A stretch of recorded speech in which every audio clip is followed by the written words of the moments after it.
If you want to know what's going on in your community, where can you turn? Well, if you're watching this show, it's likely you value in-depth information about what's happening in the Northwest, and we appreciate you being here. In the Portland area, we're lucky to have several good options for getting our news. We have strong local papers, TV stations, and radio stations. But that's not the case across the country. In fact, far from it. Take a look at this map. It's from the Northwestern University's Local News Initiative. It shows how many newspapers people have access to in any given area. The darker blue means more news. The lighter blue is only one newspaper, and the light green, no newspaper at all. Those are known as news deserts. If you have a newspaper in your town, you've probably noticed that the bundle being dropped on your doorstep is quite a bit thinner than 10 years ago. Producer Ashley Koch looked into what's going on as a major newspaper in Southern Oregon has closed down.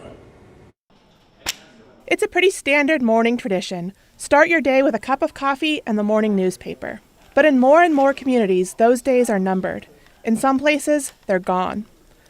In Medford, Oregon, a metropolitan area of more than 223,000 people, there hasn't been a newspaper to crack open for months.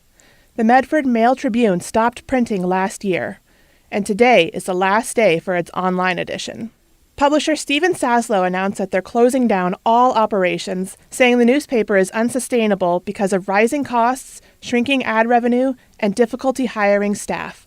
Bob Hunter was an editor at the Mail Tribune for 33 years. The paper's been here for 110 years or more, maybe 120. The Mail Tribune was the first Oregon newspaper to win a Pulitzer Prize back in 1934 for coverage of unscrupulous politicians in Jackson County. Hunter remembers a time, not long ago, when the newsroom was full of reporters. We had at one point, 15 years ago, we probably had 55 people in the newsroom between the Mail Tribune and the Ashland Daily Tidings. And now I think the numbers, the Daily Tidings no longer exist. I think the numbers in the newsroom are probably in the teens. We found that there have been closures here in Oregon of news outlets over a long period of time. Regina Lawrence is the research director of the Agora Journalism Institute at the U of O. Last year, they mapped out where news outlets are located across the state. Of course, the more populous areas of the state, the greater Portland area, the Bend area, some other areas like Eugene, et cetera, you can see that there's a pretty high concentration of news outlets for local news. But in the less populous areas of the state, those are also the areas where there's very few local news outlets. Not having reliable, robust news outlets creates a wide ripple effect. There'll be lots of things that slip through the cracks and that maybe don't get the attention they deserve. And I think that's a big loss for the community. We know that there's a strong connection between the health of local news and the health of civic life in communities and the health of democracy itself. And so when local news starts to wither and decline, that can have real impacts on the accountability of politicians and political officials. It can have impacts on corporate behavior and corruption. And we know that it has impacts on voting patterns. But there's more to it. The relationships between people, the sense that people are members of a community, can be really affected when there's not strong local news organizations that are telling the stories of that community, that are being truly reflective of that community. Then that can really affect how connected people feel. The research found that when people don't have access to quality, robust local journalism, they turn elsewhere for information about their community. To social media. Think about the rumors that spread on Nextdoor, or the misinformation posted on Facebook, or the toxic arguments on Twitter. Or people go to national news outlets, to cable shows, to podcasters and YouTube. But Lawrence's team found that when there are local journalists who live where you live, people tend to trust them more.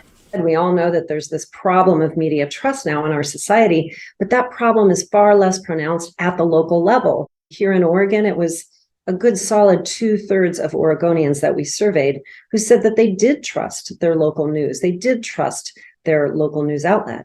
But they can only trust the news if the news is actually there.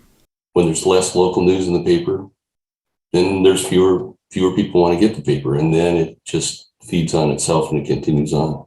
We ask people, if you don't trust your local news organization, why not tell us a little bit more about that? And quite often the comments were along the lines of the coverage is so thin compared to what it used to be. I don't feel like they really cover my local community. So how can we fix this? A number of news publishers are working to keep the industry going, shifting to online news. Nonprofits like the Fund for Oregon Rural Journalism are working to preserve news outlets in rural areas.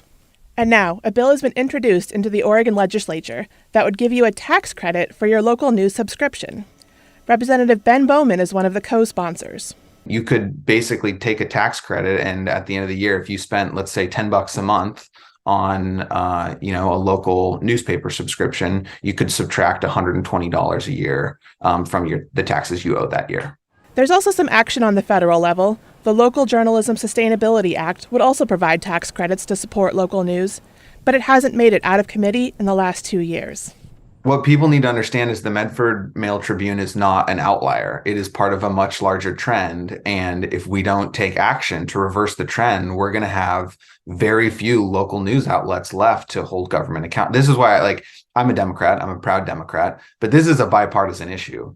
If you care about local government accountability, if you care about transparency, if you care about having an informed electorate, you have to care about the health of local news.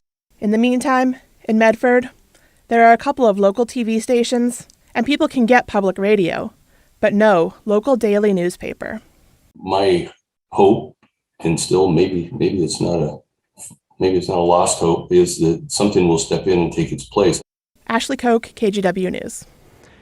Just up the road in Grants Pass, the newspaper there is trying to do what it can to step in and fill the void.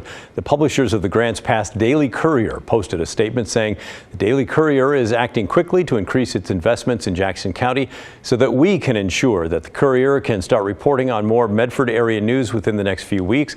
And they're working on hiring the Mail Tribune's reporters. Writing today, the Daily Courier plans to announce the hiring of a Mail Tribune reporter early next week. Well, guys, you just did announce that. Anyway, the Courier also scheduled meetings with other Mail Tribune reporters in the coming days.